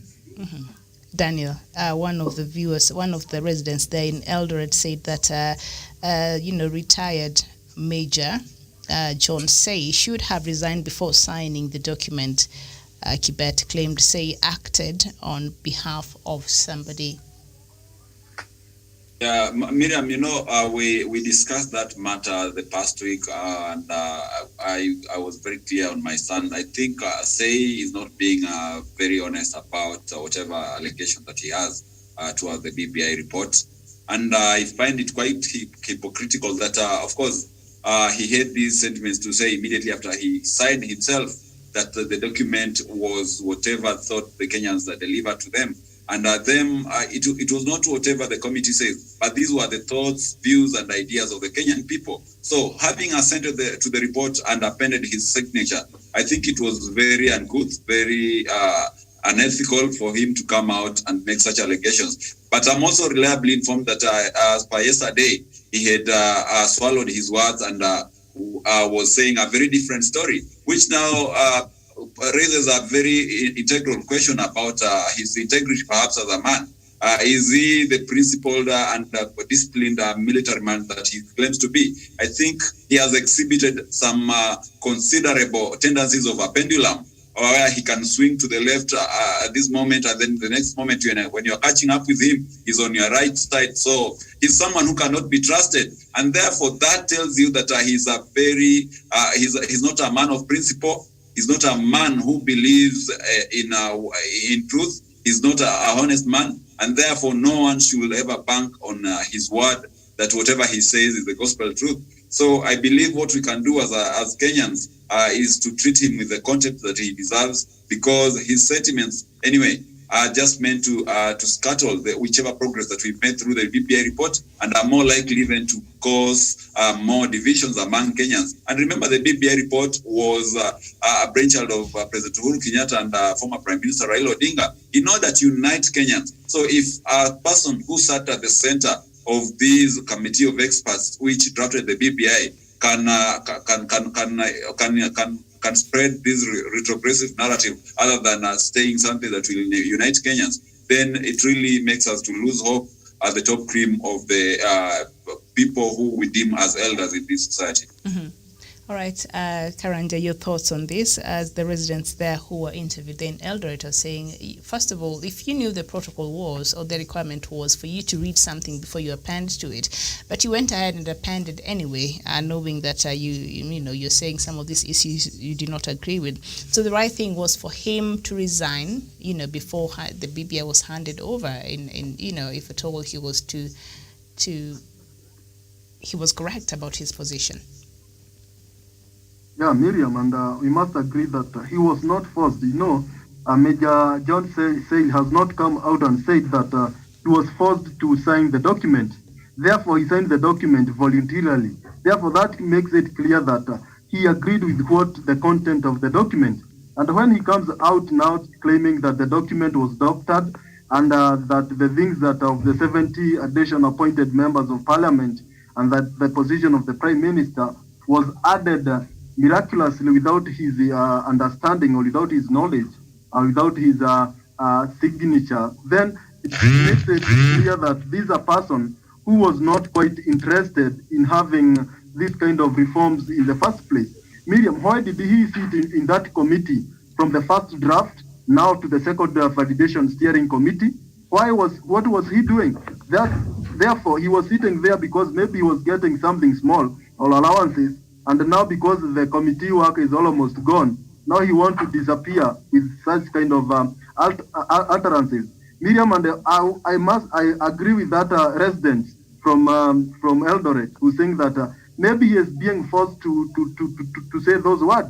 Maybe some big politicians are forcing him to say these words so that they can have a ground that we are not supporting this document, because even the members of the steering committee are also divided. How are we Kenyans not to be divided on such an issue, where the people who are supposed to bring harmony are divided on this issue? Miriam, I also saw the secretary to that committee, lawyer Paul Mwangi, saying that John Selly is acting in a different angle from what they had, and he was present when all these things were happening. Therefore, this makes it clear that this major is acting from other corners, and maybe he wants to bring more confusion to the peace process that we already have. But Miriam also, this is the same person who recently, I think yesterday, he was talking and having a different narrative that the document is good to go. Therefore, as a good man, as a man who need to get that kind of a reputation from the public, you need to have a stand. Miriam, people respect you when you take a stand and you stand strongly on it. Therefore, when Major Selly says this on Monday and on Saturday he changes the tune, then people will be left wondering and nobody will take him seriously going forward. Even if he has another issue that might be occurred in that document and maybe is of importance, of public interest to the people of Kenya, nobody will take him seriously because already he has shown that he is not a man to be relied upon when it comes to giving such credentials and confidential information on matters like on the BBI. Miriam, this is a peace process and the enemies will come. The president and the former prime minister must understand that people will come claiming and making all matter of claims, but they should not lose focus. Let them maintain. The train should not come out of the rail, because when it goes out of the rail, then everything will go back to the old days, and we don't want to go that route. And that is my take. And let people have a word and they can stand with it going forward. Don't change your words because of you change your words based on the circumstances and the environment. We are not a chameleon. We are human beings. Very well. Thank you so much. And Robert, thank you so much for watching, and very good afternoon to you. As we conclude this BBI matter, something that DP Ruto said yesterday during that bride prize wonderful ceremony for Nakuru Senator Susan Kihika. This is what Deputy President Ruto said. Let us all listen to one another as members of one family. This is a journey that we started and it should not divide us. We want to make good of everything on this journey. First of all, which journey did DP Ruto start? Professor, conclude for us. Miriam, sure they had gone to negotiate for dowry. That's what the business which took him there. Why can't he just confine himself? They negotiate about dowry and then they are given food to eat. Politics, we can come to speak other day. But what you need to do, Miriam, here is this. There is nobody who has stopped each other from reaching the consensus. There is nobody. Nobody has stopped the other Kenyans, Miriam. But by DP I know, and I don't have any doubt in my mind that Dr. William Samoei Ruto is the Deputy President of the Republic of Kenya. He is the principal assistant to the president. He has never told us that he does not talk to his boss. So any outstanding issues that he may be having, let him just find time and the boss and they thrust it with his boss. And Miriam, you can save us a lot of agony. Right, but for him coming out and saying that, yes, then William is doing politics, Miriam. And what I want to tell you, and I have said it here, William is already in 2022, and we are in 2020. That he is. Can we really be of equal footing, Miriam? But for him coming out and claiming this process and saying this is a journey that we started and should not divide us, we want to make good of everything on this journey. And they started with who? I got confused because what journey are you talking about here? He has been against the process from the word-go. Maybe it's a different journey. Maybe he was on a dowry. Maybe he was talking of the journey towards the dowry payment. But that was just a word. All right. But seriously, Miriam, William Ruto was not part of the journey of the BBI. President Kenyatta tried hard to bring him on board, but he refused because of his own personal interest. Therefore, he should just relax and wait. And he should read the No campaign because that is where his heart is. And his heart is in 2022, as the professor says. Therefore, let us go for this referendum. And the document as it is, Miriam, it should not be given that time. You know, now he is telling us he is part of it. You know, when you say that the journey that we started, now he is telling his supporters, I was part of the journey. But we know, literally speaking, he was not part of the journey because he was the one who was fighting the journey. Now, because you have seen, maybe you have seen that the journey is almost successful and the destination is clear, and where this journey is heading to is known. Now he is trying to come and try on lighting on the successes of this BBI journey. And Miriam, when you were talking of the legacy trend, there's something I said. If he feels like the Jubilee government has failed, he should not use the successes of Jubilee government to ride on his 2022 campaign. He should go out there and start his own things. Miriam, because if he feels like this journey is good, then he should join the journey without bringing the issue of consensus and so on. Because meaning that by him saying that he was part of the journey is clearly saying that if we try to get it from a different angle, he knows what was happening. He is clear with the document and he is part of it. Therefore, why do we need to have a consensus then?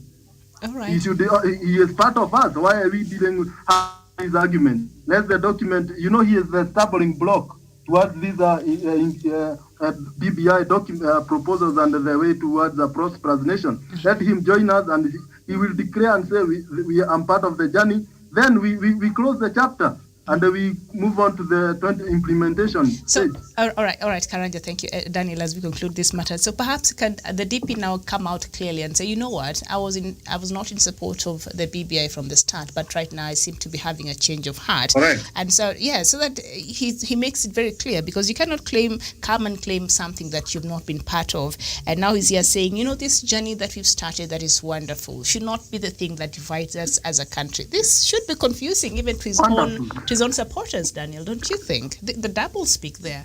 I think the deputy president has for the longest time spoken with the both corners of his tongue. In one side, he's attacking the president and the legacy of the Jubilee government. On the other tongue, he is also taking credit in whichever good work that is happening by the government of Kenya. And therefore, he has manifested himself to the electorate as a turncoat who do not have a very, very clear stance on very contentious matters of this country. And therefore, I agree absolutely with what Karanja and Professor are saying, that as a politician of his caliber, he should be able to come out clearly and tell us whichever principles, whichever points and agenda he believes in. If he doesn't believe in the BBI report, let him come clearly and say, I truly do not think that the BBI report is the best report for Kenyans, and it is for this and that reason that I oppose it. And let him go ahead and oppose it. And also, if he does not feel like perhaps he doesn't believe in the Big Four agenda and the legacy of President Uhuru Kenyatta, he should do the most honorable thing, which the Ramogi Odinga did in 1969, write a resignation letter, and once he steps aside, he leaves the president to get someone who can assist him in implementing the Big Four agenda, and he can go ahead and launch his side of the political divide, which he will be able to give alternative ideas to the government of the day, because that is what opposition leaders do. But you cannot be the deputy president of a country and at the same time struggling and being equaling up as the opposition leader. He really has to distinguish himself and come out clearly for Kenyans to understand where he stands, because we are sick and tired of paying salaries for someone who do not assist even a dime to the president's agenda for the day for this country. That is my take. He needs to come out and really declare where he stands. All right. Thank you so much. And that concludes. And Miriam, I've got this point to say. Yes. What the deputy president is fearing is coming out and oppose that document.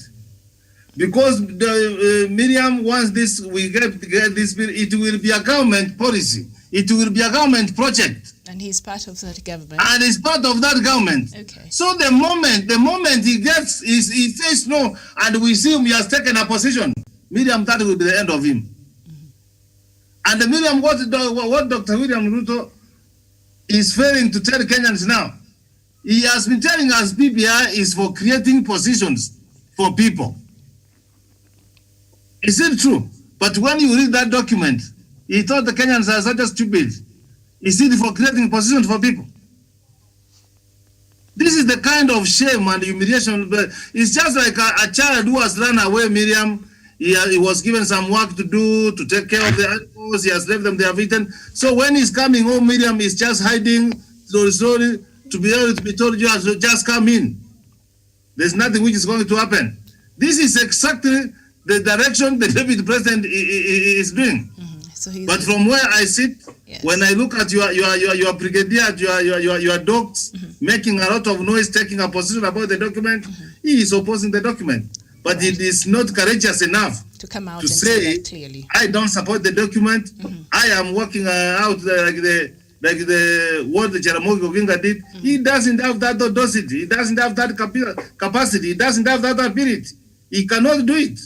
So it's buying time, Miriam, and is a craft and a tricky politician whom we should be very careful. All right, very well. And also notably, our Deputy President has been quite, on the down low when it comes to his Twitter. He's not as active as he was, and he seems to be measuring everything that he's posting there. I don't know. Let's look at our second topic. I'll just get a quick response to everyone, and then we can move on to because our time is quickly running out. The ghost of the ICC returned to haunt Kenya. So since that, surprise visit by the Kenyan lawyer to the ICC, who went to hand himself over. He had a warrant of arrest from the ICC hanging over his head for around 5 years now, since 2013. So he felt, I cannot continue being a fugitive. This is an international court.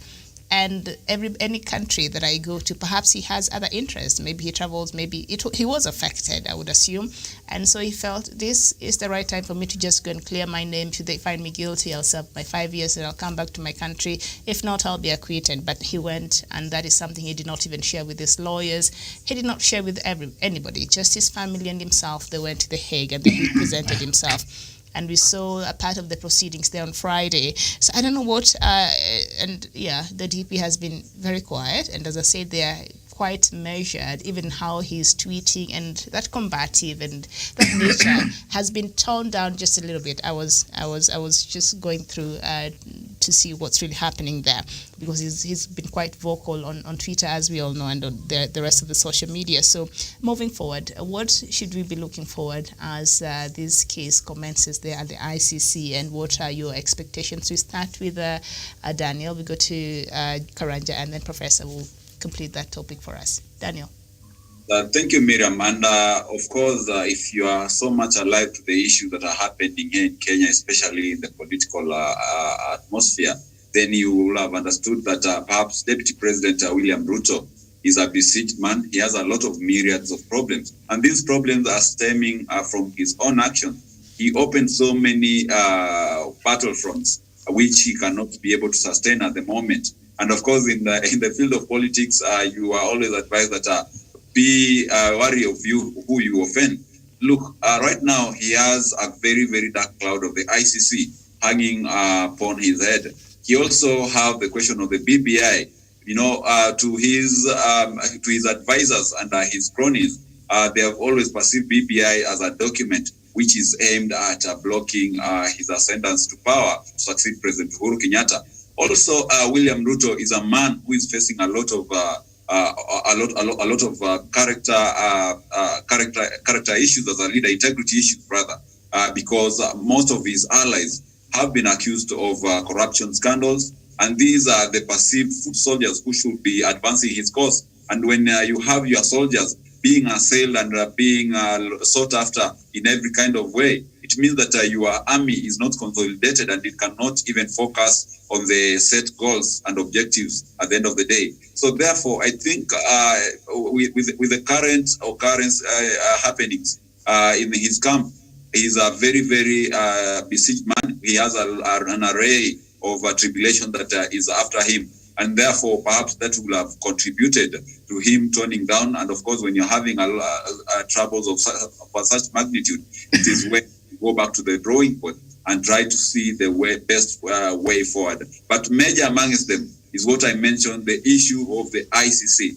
Because if you have a very dark past, which is likely to impede your future, then as a person, you have to be very worried, especially for a politician that he is, and the agenda that he was driving, the narrative he was riding on and banking on to become the fifth president of Kenya, of dynasties versus hustler. It's a very divisive one, and if he does not change and shift from that, perhaps that will have added salt to the injury on matters that are there currently at the International Criminal Court.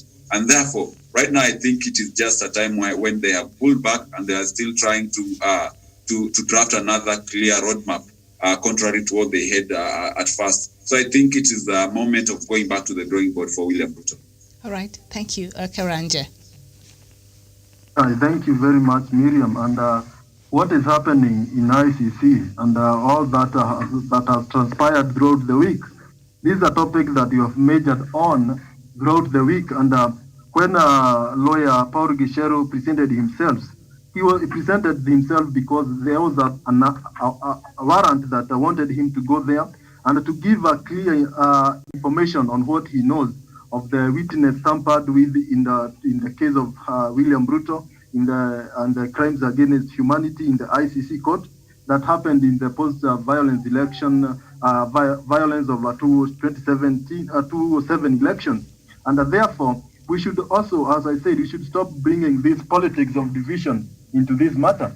Because if you are genuine and you have nothing that hinders you from such kind of proceeding, you should not be worried. I don't feel why the panic in the Tanga brigade, because even you see, even from their bloggers, they don't want to talk matter ICC. They are not majoring on it. There's something that they are despising because for them maybe it's something that touches them. And Miriam, we want this country, people to learn a lesson that what you do something good for your nation, because all these things that are happening now could be, these are things that could be avoided. These are things that are self-made. These are things that we could have avoided if we had that time was called ECK, Electoral Commission of Kenya. If it was something that was of credibility, something that could be of a reputable character of these commissioners, then those things could not have happened, because we know this happened because of a disputed election. And that is why we have this BBI that wants to clean that mess that happened and to bring a remedy to such kind of occurrences in future. Therefore, for me, the ICC, these ghosts, they have called ghosts. They are not hunting us. We are the one who have gone to wake up. We are the one who disturbed the ghost. And the ghosts had no alternative but to wake up and start hunting us. Because when we start inciting Kenyans against hustlers and dynasties, when we start using incitements, Miriam, when the likes of Oscar Sudi and Johanna Ngeno start inciting Kenyans along family issues and so on and where you come from, are that not awakening up the spirit of ICC ghosts? That is what I mean by saying that we are the one who are disturbing the ghost of ICC. And if we refrain ourselves from such kind of acts, these ghosts will disappear and look for alternative means, alternative place where they can go and continue doing their business. Miriam, the best we can do for this nation is to champion for patriotism, is to champion for good governance, good leadership, and men and women of integrity to be at the helm of our leadership. And that will what will make us not to go that line again. And the people, and especially the politicians, Miriam, you have seen how the deputy president and his team are in panic mood. And Miriam, I think when they will come out of that strategic board meeting that they are in, that they have disappeared into, they will come. We'll see kind of maturity from them. We'll see kind of organized. We'll try to come up with an agenda that will not divide Kenyans. Miriam, that is what I tell you, because I understand when we talk of ICC and the likes of Deputy President and Asang and any person who was there in ICC, they know what they went through, and it was almost terminating their political careers. Therefore, William Ruto and his team, he knows the pain of going to ICC. I don't feel like he will want any of his allies to be presented in the ICC court. I think he will come up with a kind of a political tolerance and a kind of political maturity, and you will see them not altering those words. And even when you see them commenting and writing things in social media, for the last 1 week, they have changed the tune. You have seen him saying that he is a part of a wonderful journey of the BBI. That is the kind of tones that we are going to experience, Miriam, because ICC is a no joke, and we don't want to go there anymore. And let Gesharo do his job, let him give his information, and that information, if it will amount to arrest of any other person, let it be, because we don't want to go where we were in 2007, 2008, violence that erupted in this nation. Professor Karanja is saying the ICC case now, the lawyer that has presented himself at the ICC, we know that among other things he's being charged by, corruptly influencing some of the witnesses there against DP Ruto's case there.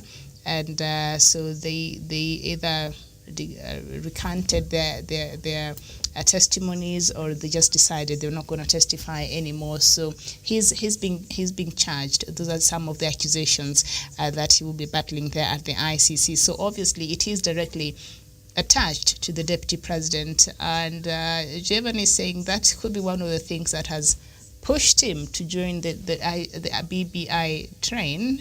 I'm not sure, but when you watch his tone lately, he's been quite measured in everything that is his posting and how he's approaching matters, and the combative nature seems to have simmered down. And it started by him, saying, because of COVID-19, I mean, these rallies, I'll just stop them. Professor. Thank you, Miriam. Miriam, in my course of chaplain's work, I go to prisons. There are sometimes when prisons become a safe haven for somebody, a place of security, a place of life. Someone, Miriam, he goes outside there, he commits a crime, and when he's released from prisons, he's not accepted in the community. So the best place, Miriam, he can do is to go back to prison and say, let me just stay here. Or he goes and commits a crime and then is brought back. So Miriam, the advocate Gicheru, he was fearing for his security. And when your life is in danger, Miriam, you rather go to prison or go to jail, so that you can be alive. Because in any event, this offense, Miriam, he can only be fined, and Miriam, he can only be sent to jail for 5 years, and he will be receiving security, he will be alive, and you never know what happens. I'm building a case, Miriam. I don't know how big and old were you in 1990. But those of us who saw 1990, what happened? Dr. Robert Hoko was killed. He was the Minister for Foreign Affairs. Miriam, any person who had any information or who saw what happened to Robert Hoko, some of them are not with us. Even the Shukuku who was the husband, he was also killed. The maid Serena and all of them, the brother and all. They are all gone. So this case of ICC, Miriam, is not a small case as you may think. If you may be having any information, Miriam, and that's how the Mossad, how people behave, Miriam, that they send you do this and then they come and they meet you. If you have any information, Miriam, about ICC, if you are not very careful, you are the candidate of the. You're under the ground is your home. What am I trying to say, Miriam, to say? If there is no justice, Miriam, you will never have peace. There is no peace without justice, Miriam. I have no doubt in my mind, Miriam, because my Bible tells me the blood of Cain or the blood of Abel is crying from the ground. And that's when God was addressing Cain, where is your brother? When he was becoming arrogant, I'm not my brother's keeper. God was saying that his brother is still crying. Miriam, those people who died in the church, those people who were burned, those people who lost life in whichever kind of way, their blood is still crying, Miriam. The fact that Miriam, the case went, it was not properly investigated, it was not done, this one, Miriam, those people requires justice. And no matter how long it takes, Miriam, justice must be able to be done. And Miriam, let me tell you, there is no smaller case and a bigger case. You don't know in the process of examination in the court of Roya Gicheru, You never know what he might say. You never know what he might say in court. You know how lawyers, they can twist you, and then, Miriam, you find yourself saying. Or sometimes he may also be propagating. And he's a lawyer himself. So he's a lawyer. He may say, look, let me just speak the truth. So, Miriam, the deputy president has got every cause to worry, because you never know. When the case is in court, you don't know which side of the bed the judge walks on when he slept in the morning. He will come to court and he will be annoyed. He might argue with the husband or argue with the wife, and he comes and sends anybody to chair on that same day. So he has got every cause to worry, Miriam. That's what I want to build, because there is no small case and a bigger case. And the Gijeru is for its own security, because you never know when you have got information which may put someone in jeopardy. Someone else, not even the deputy president, someone else may come for your neck. You know, when you are a deputy president, you have got so many people who are surviving on you, who are gaining from you, and you going down, you will go down with them. So some of them will do some evil things without even you knowing. That's what I have to say on that case. But what I need to say, Miriam, there is no justice. There will be no peace if there is no justice. You will never enjoy. All right. You will sit and you will see those people burning the church, crying, the nightmare, you kind of those things. That is where we are, Miriam. I submit. All right, thank you so much. And we look at our last topic, and I'll just give us a minute each to respond to that. And that is on the front pages of the Sunday Nation today. Donald Trump fired.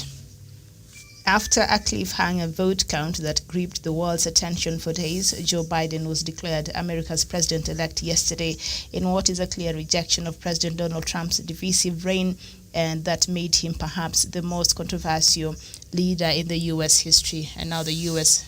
presidency election results and implications to Africa. What are some of the things? I know it's too early to start judging Joe Biden's presidency. He will be inaugurated in January 20th there. So we really don't know what will be his foreign policies and things like that, especially towards Africa. But judging from what, Obama's government did, he was the vice president. Judging from that, moving forward, what should Africa expect, and what are the implications of his presidency on the continent? I'll start with Javen, I'll go to Daniel, and then Professor, you'll end it for us, a minute each. Javen. Yeah, thank you very much, Miriam. And I agree that for us who maybe thought Trump was our candidate, and for other teams, then we congratulate the president-elect, Joe Biden, for that deserved victory, because he worked well. Although he raided on the issue of COVID-19, and that was a main issue on his campaign agenda, he really won. And more to that, women in leadership, we have seen it coming to play. We have Kamala Harris as his vice president, something that the world is excited about, especially people from Miriam, your gender, are very excited. And so many members of parliament from our country congratulating her, and they are very happy that they have one of them in that powerful office in the United States. Miriam, for me, I feel like we need to understand the kind of policies that will bring in forth. But Miriam, when you see when Donald Trump was in office, the issue of ICC and this Al-Shabaab, for me, I feel like they were somehow reluctant. They were not so active per se. And I think maybe what the Joe Biden government should do is to ensure that this thing of Boko Haram and these Al-Shabaabs that terrorize the terrorism, let me call it terrorism in Africa, is something that they'll be able to deal with and ensure that we have good governance. Something also that I know they are quite, they have these laws. Miriam, I understand, these Democrats, they have an issue that they are not more to the church, they are more to the socialist kind of a world. And I feel like these gay and the lesbians groups, they will come out openly now to start championing for their rights that we saw when Obama was in office. These are something that we expect to be happening in our African continent. And it's something that social justice, that is something that will be of the higher notes when it comes to the Democrats being in office. And something else that I feel like Africans we might now start having our own ways, because we saw what happened with Muammar Gaddafi. Therefore, the dictators who are in power now, they have something to be worried about. And Miriam, I feel like I don't feel much will change in Africa, because at the end of the day, Africans, we are the one to make our continent great. That is what I've been saying, that Africans belongs to the Africans, and we are the only people who can make our continent great by having agendas and policies that will reflect and work for the whole African continent. That is my take. Let's build our African continent without relying much on these external forces. These are the same people who give sanctions to Zimbabwe. These are the people who give sanctions to other countries of African people. Therefore, let's build our African continent so that these other countries from these countries that we call them superpowers, they will be able to respect us for who we are, and they'll be able to take us for what we have and who we are. Going forward, African will be built by our own Africans, because African belongs to us, and we are the only one who can deal with our problems head on without relying to other confusing forces that come to divide us at the end of the day. All right. Thank you so much, even there, respect us for who we are, and also I think for what we bring to the table, because we bring something to the table as a continent collectively. Daniel. Yes, thank you, Miriam, and I would really like to look at this issue in twofold. First of all, for Americans, I believe it's a moment of optimism. It is a moment where America reclaims back its superpower status.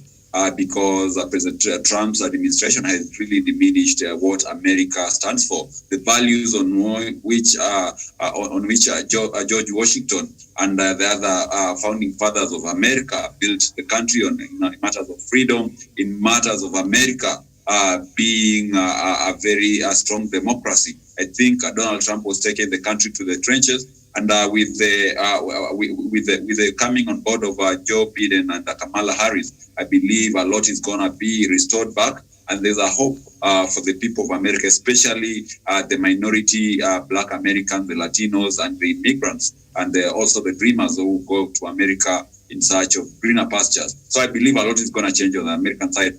But also when we look, secondly, on the African side, and especially sub-Saharan Africa, I think much is not going to change, and the policy is going to be the same as it were even under Donald Trump, because you understand that Americans are really engaged the African nations based on their national interest. So waiting that perhaps Joe Biden is going to have major impacts in terms of how America is relating with the Africans in terms of economic, social, political perspective, I think it's quite bleak, and perhaps we expect the status quo to continue, and if there will be any improvements, then they will not be significant, because at the end of the day, their policies will always favor the interest of the American people. So to me, I think for the Americans, it's a win, but for our African continent, I believe much has only to come from our end. As Karanja says, we are the one to advocate on how the international community will be able to perceive us. We are the one to go to the negotiation table and demand for what rightfully belongs to us. We cannot just act on the whims of who is the American president at the moment. So that is my take on that. Thank you so much. Professor, what should you expect from the coming regime? Miriam, to him, much is given. Much is required. Much is expected. Yeah. There is no doubt that America is our greater brother. You may like it, or you may argue, you may do what. America is a superpower. And America, if they decide to work on you, Miriam, they will work on you. You know that. I will give a case study of how Iraq was attacked. It was Britain and UK and United States of America. They say when it comes to their interest, Miriam, nobody can stop them.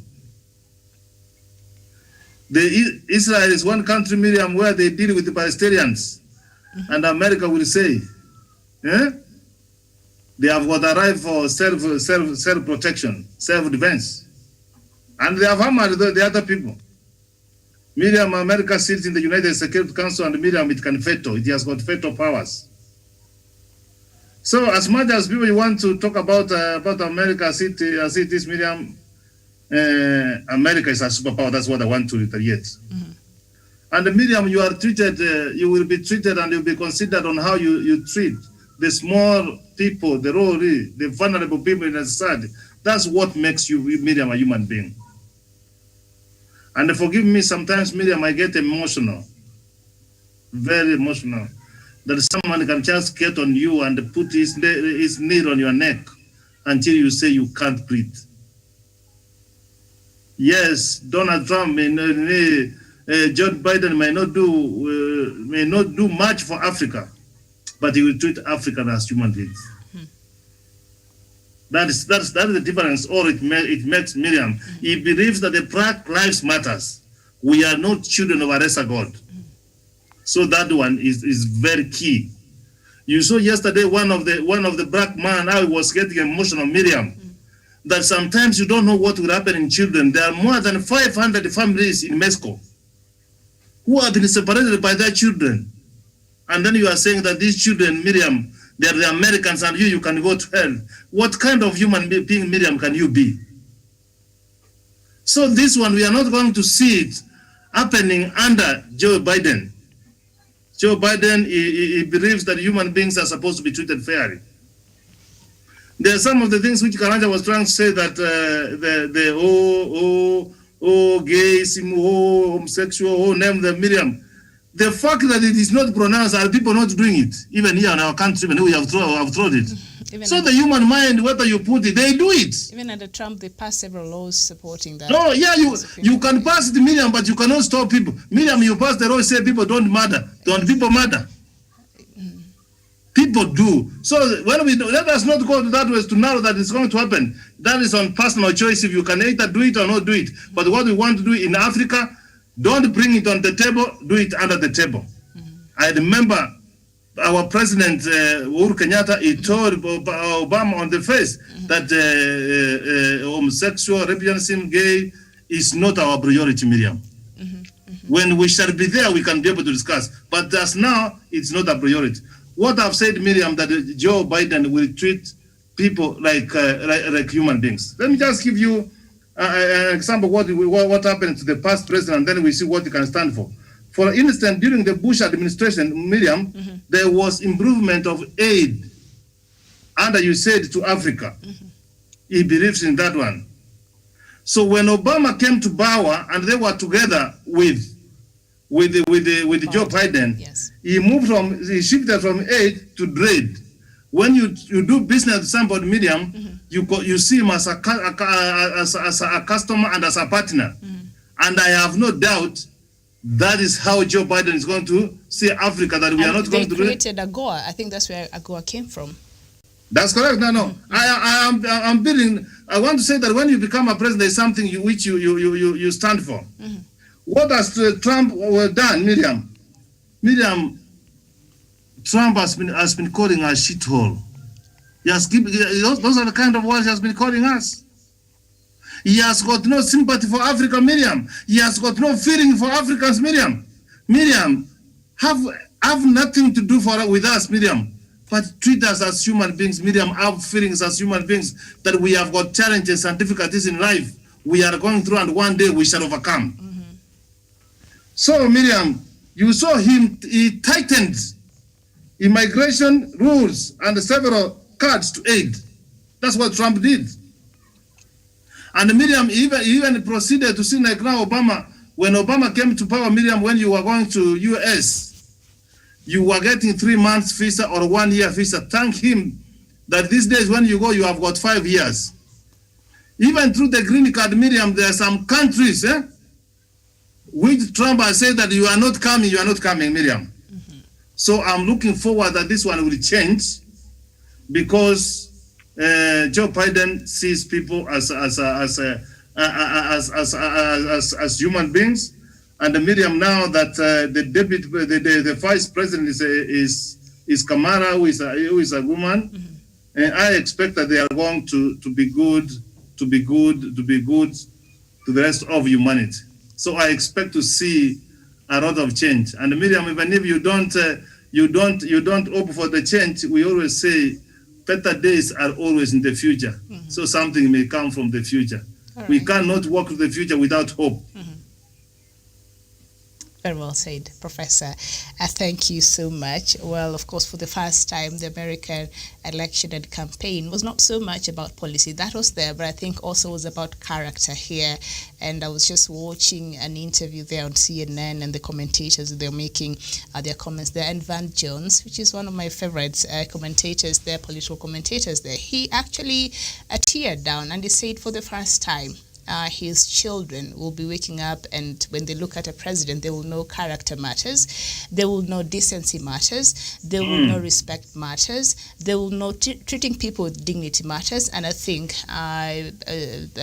Joe, when he was campaigning, I think his tagline was, let's reclaim back the what of the country, the soul of the country, because the nature and the character of America had been turned to look at something else, and a lot of things that were deemed unacceptable but now becoming very acceptable. When a president lies, when a president is not truthful, he lies about his taxes, he lies about everything else, he calls people names, and people had become very accustomed to that, and they said, wait 1 minute, that is not who we are. So it was more about the character of a person. They had to choose. Do you continue with the lies and the deceit and the conmanship and all that, or do you go to somebody who you can look up to? You're not afraid to tell your child, you know what, you can dream and you can look up to that as our president. And more importantly for myself, what I'll be looking at, of course, the foreign policy in Africa. When they do that, they have to look at their interests first, and we understand. But Professor, I echo your sentiments there. We will not be called names, so that will be a good thing. And also, I'll be looking to see how the U.S. will rebuild its relationship with NATO, and I'll be looking to see how they'll go back to dealing with Russia. I'll also be looking to see if at all Biden will continue having the U.S. embassy in Jerusalem. You remember the issue with the U.S. and Israel? So that is something that will be monitoring keenly and see what steps his administration will take. And also, of course, Biden will say U.S. will go back to the climate change accord in Paris, and I would like to see how the U.S. deals with this relationship with Iran. I know President Obama left it at a better place, but since Trump came, everything went down to whatever we see today. So those are the things that I'll be looking forward to see out there. Before we conclude, one of comments from our viewers here, Kafui Press, just saying that Trump told the Republicans not to vote by mail, but rather to go to the polling station and vote, while Democrats encouraged people to vote by mail. Do you think it's Democrats who printed the ballot? I think he's answering to one of our viewers there who's saying, that the ballots for President Trump were stolen. I mean, really. But thank you so much. Thank you, Professor Jared Onyari. Thank you, Daniel Wesonga, and thank you so much. Always a pleasure. Javan Karanja, all the way from Nanyuki. Let's meet here tomorrow, God willing, early in the morning, 9 a.m. East African time, and we shall look at other news making headlines in Kenya and indeed across the continent. And the last 2 hours before I came here, I think President Trump had not yet conceded, and yesterday he went to play golf.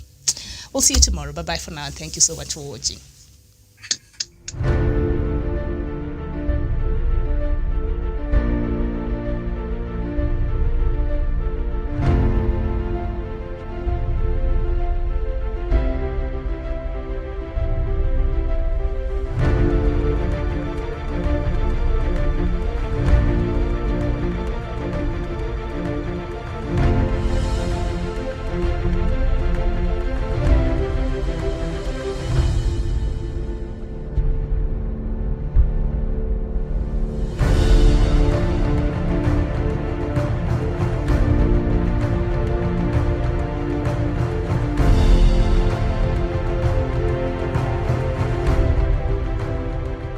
Peace must be our goal and our guide.